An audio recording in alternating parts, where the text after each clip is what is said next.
everyone is asking why I even went to the White House Correspondents' Dinner. And it was because many of the journalists in that room have attempted to dehumanize me.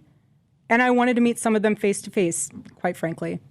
Why have a conversation about me when you can have a conversation with me? So, for example, a journalist from the Daily Mail came up to me. She introduced herself, and she was very gracious. She was saying, "You look so beautiful. I'm so sorry for your loss."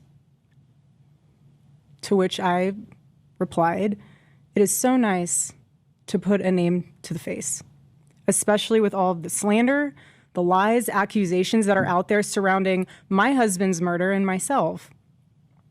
And I said to her, "You know what's so interesting?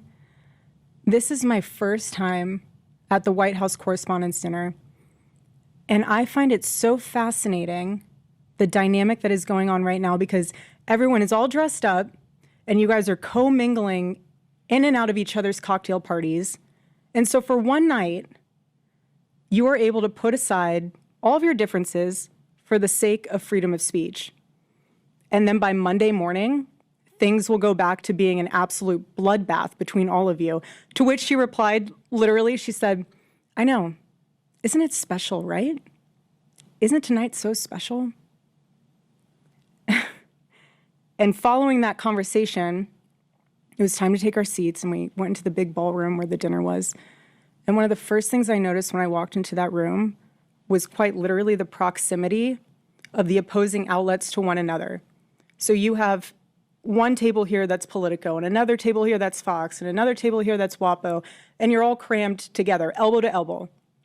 And to make the night even more of a spectacle, every single 10-person table had 10 bottles of wine. The president of the White House Correspondents Association, she did a great job of trying to make the evening have that feeling of Americana. You know, we were in a room celebrating freedom of speech despite our differences. And the U.S. Marine Band performed the national anthem so beautifully. And then shortly thereafter, gunshots rang out and total chaos ensued. And you guys have all seen what happened next because there are 1,000 videos of it. So let's discuss that fact for a second. If you were in that room, you had no way of knowing what the status of the shooter was, how many there were, or honestly, really anything. It was just utter chaos. And so during an active shooting, these journalists are using their phones to find moments to capture for clips. They were so concerned about getting a video in a room with an active shooter